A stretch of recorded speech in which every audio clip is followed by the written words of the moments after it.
નમસ્કાર દર્શક મિત્રો, હોટલાઇન ન્યૂઝમાં આપનું સ્વાગત છે।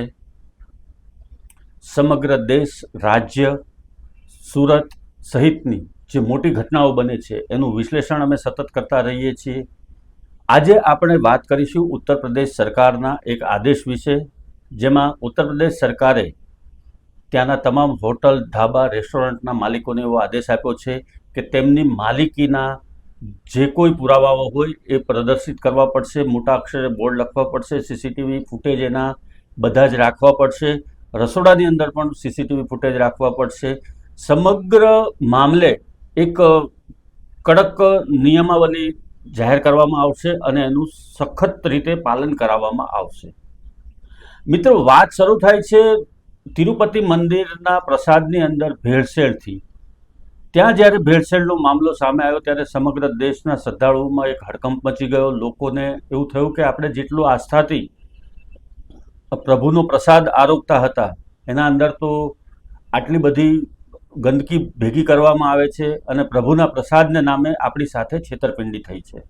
લોકોની આસ્થા સામે સવાલ ઊભો થાય એવા પ્રકારના આ કૃત્યની હાલમાં તપાસ થઈ રહી છે। એના માટે આગામી દિવસોમાં પગલાં ભરવામાં આવશે। આ ઘટનાનો જ્યારે લોકોની અંદર ચર્ચા છે ત્યારે જ ઉત્તર પ્રદેશના મુખ્યમંત્રી યોગી આદિત્યનાથે એક આદેશ જારી કર્યો છે।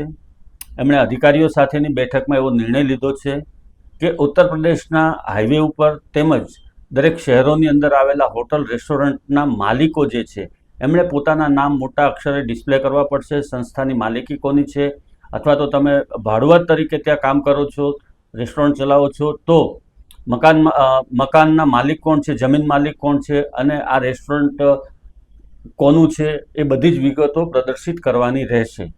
આ ઉપરાંત તમામ જગ્યાએ આ જે રેસ્ટોરન્ટ, ઢાબા કે હોટેલ્સ છે, હાઈવેની હોય કે સિટીની હોય, એ તમામ જગ્યા ઉપર સીસીટીવી કેમેરા ફરજિયાત ગોઠવવાના રહેશે। તમામ ધંધાર્થીઓને આ આદેશ આપવામાં આવ્યો છે।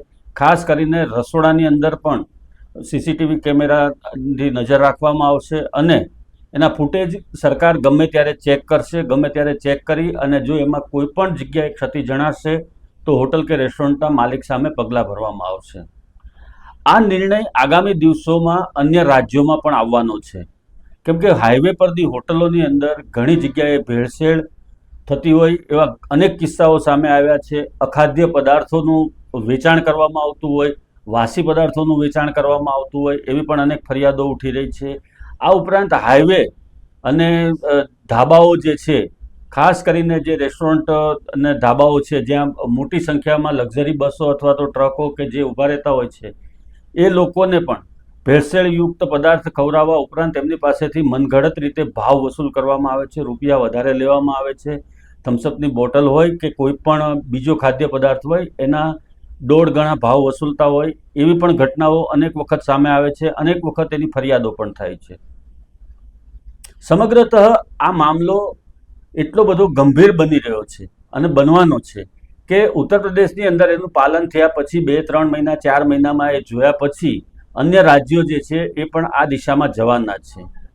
આ વાતની શરૂઆત તો થાય છે કાવડ યાત્રા વખતે। શ્રાવણ માસની અંદર જે કાવડિયાઓ ઉત્તર પ્રદેશમાં કાશી વિશ્વનાથ કે અન્ય મહાદેવના મંદિર સુધી જળ લઈ અને અભિષેક કરવા માટે જતા હોય છે, એ લોકો 200-300 કિલોમીટર સુધી પગપાળા જતા હોય છે કાવડ લઈ અને નદીના પાણી લઈ અને મહાદેવજીનો અભિષેક કરવા માટે જતા હોય છે।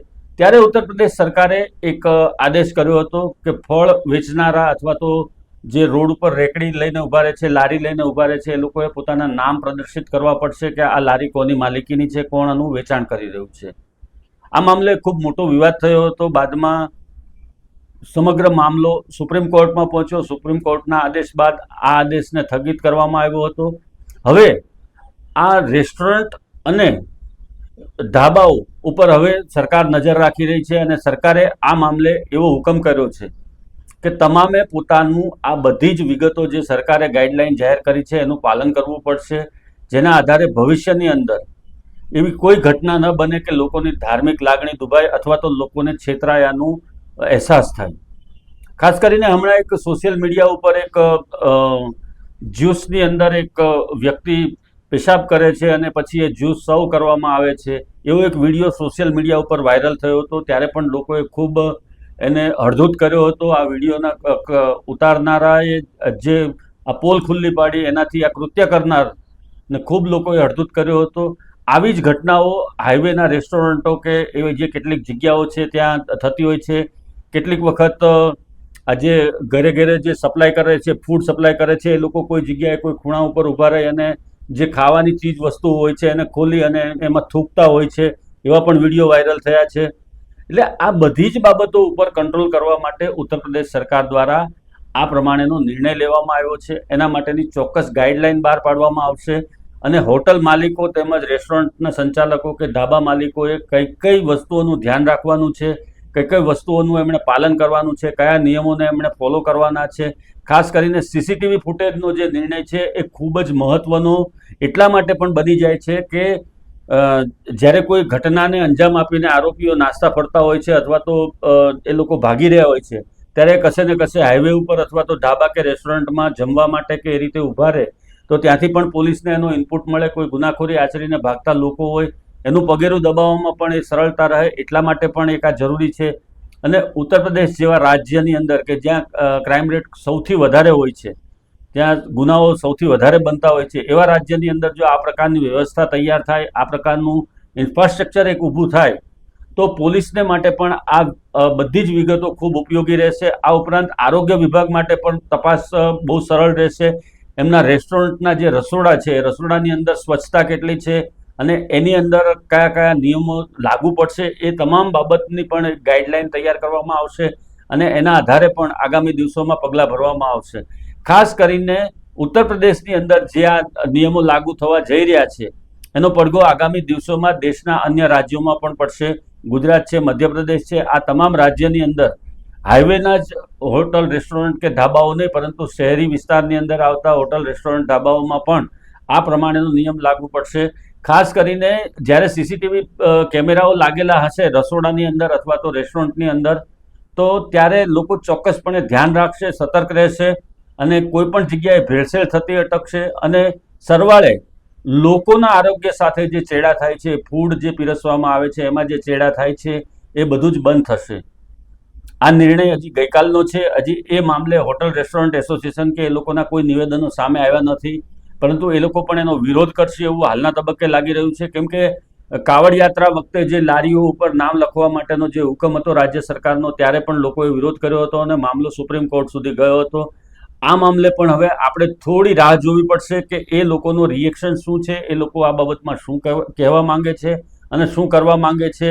પરંતુ એક વાત ચોક્કસ છે કે ઉત્તર પ્રદેશની સરકારે એક બહુ મહત્વનો નિર્ણય લઈ અને તમામ હોટલ રેસ્ટોરન્ટના જે સંચાલકો છે એમને ચેક આપ્યો છે અને એમણે હવે આ તમામ નિયમો ફોલો કરવા પડશે. જો એમને હોટલ રેસ્ટોરન્ટનો ધંધો ચલાવવો છે તો સરકારના આદેશોનું કડકપણે પાલન કરવું પડશે. અને જે સીસીટીવી ફૂટેજ સ્ટોર કરવાની વાત છે, જે સીસીટીવી ફૂટેજ પોતાની પાસે રાખવાની વાત છે, જે સરકાર અથવા તો સરકારી અધિકારીઓ જ્યારે પણ માંગે ત્યારે બતાવવા માટેનો જે હુકમ છે એ ખૂબ જ મહત્વનો નિર્ણય છે. અને એ જ નિર્ણયને આધારે પોલીસને પણ આગામી દિવસોમાં ઘણી બધી બાબતોની જાણકારી મળી રહેશે. ખાસ કરીને જે ગુનાખોરી આચરનારા તત્વો છે એ લોકો કશે નાસી જતા હોય અથવા તો કોઈ જગ્યાએ ગુનો આચરીને ભાગતા ફરતા હોય ત્યારે એમની ઉપર નજર રાખવા માટે પણ આ વસ્તુ ખૂબ જ મહત્વની પુરવાર થવાની છે. હવે જોવાનું એ રહે છે કે ઉત્તર પ્રદેશ સરકારે જે આ નિર્ણય કર્યો છે એના કારણે આવનારા દિવસોની અંદર આ હોટલ રેસ્ટોરન્ટના જે સંચાલકો છે એ લોકો શું રિએક્શન આપે છે, એ લોકો સરકારના આ નિર્ણયને કઈ રીતે લે છે અને કઈ રીતે એની સામે એ લોકો કોઈ વિરોધ કરે છે અથવા કોઈ રજૂઆતો કરે છે કે શું છે, એ તમામ બાબતો આવનારા દિવસોમાં આપણને ખબર પડશે. દર્શક મિત્રો, હોટલાઇન ન્યૂઝ ઉપર આવા જ પ્રકારની અમારા સરસ મજાના વિડીયો અને સરસ વિષયો ઉપરનું વિશ્લેષણ જાણવા માટે આપ જોતા રહો હોટલાઇન ન્યૂઝ. અમારી ચેનલને લાઈક કરો, સબસ્ક્રાઈબ કરો અને શેર કરો. આભાર. આવા પ્રકારના વિડીયો તમને જોવા ગમતા હોય તો હોટલાઇન ન્યૂઝ ચેનલને લાઈક, શેર અને સબસ્ક્રાઈબ કરો.